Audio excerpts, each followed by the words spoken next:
get it started by having you guys tell us what happened the first time you went to lunch. How did this all come about? Well, it lasted for 3 hours, which is longer than a lot of my first dates go.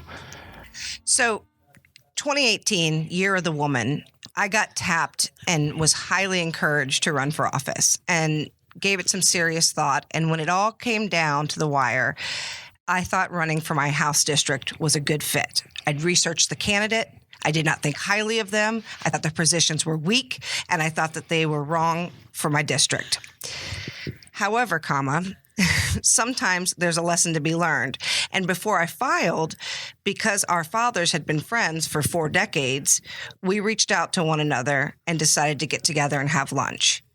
And what I found was not only was he not bad for our district, but he was right about a lot of things and that we were stronger together. Well, your head is swelling. So what exactly was I right about?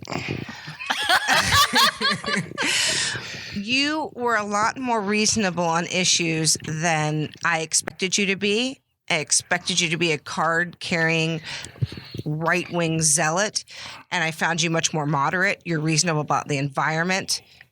You're reasonable about some parts of education, although that is an area we are still nurturing in your growth and development.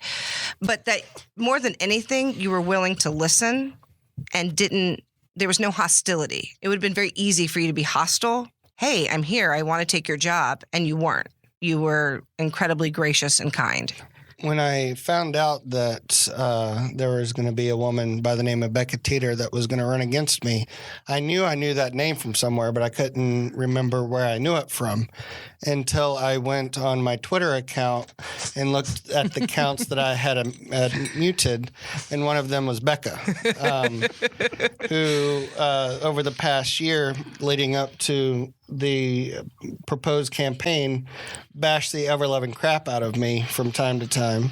But after the lunch, that was 3 hours, we talked a lot, and I still got the impression that she was going to run against me, but we developed a friendship, and there were things that we agreed with. And I told her a lot about, how Tallahassee was and the difference between the House and the Senate, and also the grueling nature of campaigns. Is that a shot at the failed public school system that you're trying to dismantle, that you had to teach me basic civics? How many members are there in the Florida House of Representatives? There's 120. And when did you know that answer? I'm sure I learned it in 5th grade. Or by asking who? Asking Jack who? Latvala? Yes, Jack Latvala was sponsoring my campaign against his son. I think there were some, although you're very civically minded, I think there were some aspects of state government that I helped you fill in. Yes. So this conversation evolves into an idea of a podcast? Well, no, because I thought she was going to run against me. And so that would have, and it was probably a good 3 weeks after our first lunch meeting that she told me that she wasn't going to run against me. And I think the unique aspect, had she ran, we had a mutual respect for each other. So I think it would have been different than a lot of campaigns. It wouldn't have been fun running and beating a friend, but, it would Thanks for the advice. I think it really would have been interesting, but, we developed a very strong friendship, and I view her as like a older sister. I do have an older sister, but I view Becca as like older sister type, and I'm kind of like her mentor, when it comes to politics. There's like 5 singers in a single statement. I'm just waiting for the lightning to come through the building and take Chris out. All right. So where does the podcast come from?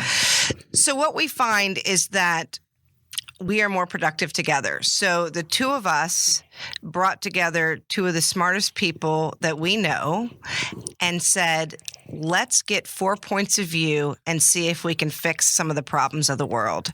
And here we go. And then one of those 4 couldn't make it, so you got me? That's true. Is that what happened? That is why you have not received a formal contract, but good luck. We needed adult supervision. Carla, how did That's why I'm you here. jump on board Because you with needed all of adult this? supervision. I'm happy happy to be here. We needed somebody that was a doctor. I'm So not we'd that kind have of doctor. doctor in the title. Anything happens to y'all, I'm like, yeah, good luck. Call 911. No, seriously. No, I'm just really happy to be on the podcast. And as a communication consultant, you meet with so many clients, and I'm honest. I'm brutally honest with them. But sometimes some of their stuff doesn't really map up to the larger issues. So I kind of was looking for a place where we could talk about things that are kind of global, but also like local in nature. So I thought it was, a good opportunity to do that. So Becca's clearly on the left. Chris is clearly on the right.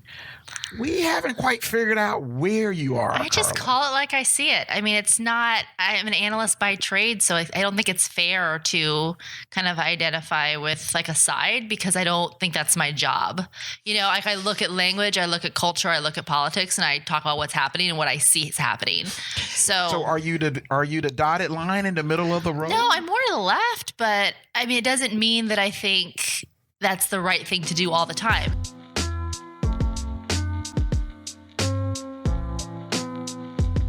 After the devastating departure of Deneen from your life, you decided to go into journalism. First of all, I'm not commenting on Deneen or anyone else. And in my 30 plus years in journalism, I have learned what to talk about and what not to 20 talk years about. of marriage. You had to. Not to mention my 29 years of marriage. So that being said, I'm here because Chris flattered me by calling me cute. Actually, I think he was calling Becca cute, but I thought it was intended for me. Nobody calls me cute. That I sucks. get that often. It happens. Yeah. People are always showering you with compliments about your physical appeal. It's my alluring personality. I don't know. I think it's the vegetarianism. Maybe it keeps me more airy. Yeah. Well, remarkably, I was available when you guys were gathering at the Starbucks on Almerton Road. I showed up, and here we go. An instant love affair, kind of like Kool-Aid. That's what's wrong with America. Kool-Aid. Kool-Aid was pure and true, and then Crystal Light came around with all its synthetics and all that stuff, and that is a perfect example of the evolution of America's downfall. I think you're right. Chris, are you a Kool-Aid drinker? I am. And another contributor to our downfall is tofu.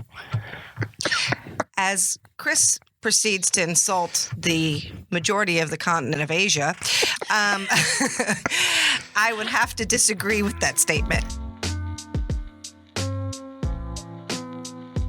So where are we? Why are we here? What are we doing? I think it's really important that no matter how different you see the world, you come to the table. When you're all jacked up because you care about something, you want to make a difference. But the only way we're going to make a difference is if we actually have healthy conversations, laced with humor, frank, and that's what we're going to do. To be honest, I'm just here because I like hanging out with y'all. I like hanging out with y'all too. I'm I not just here want to make a difference at all. I just want to hang out with you. smart people and have nice conversations. That's about it. And Chris. And I And think, and I think for far too long, people that disagree with each other kind of learn to hate each other. And we are living proof that regardless of certain folks that may be misguided politically, we can all still be friends and still get along with one another. Agreed. And I listen to a lot of podcasts, and I really haven't found one that I wish that a news one anyway, where I feel like I could sit at the table and hang out with these people, and I kind of feel like this is us. I like hanging out with y'all, and I hope other people would listen and be like, agree with us in the car, agree with us going to work, disagree with us in the car, disagree with us going to work, say, what the hell, Chris? All that stuff. But I like hanging out with y'all. And I'm not attractive enough to be on TV. He has a face for podcasting. And I think your beard's kind of cleaned up a little bit. It has. It's a little shorter. It's dapper. Yeah, it's looking good. like that. man. It's because he's in session and he's trying to show off for the lobbyist. Oh, that's right. So, from those early days, the love flowed. I sat down to write my year-end column acknowledging who are the most intriguing people of Tampa Bay. I deemed each of you as worthy of honorable mentions. And here we are now as dishonorable mention.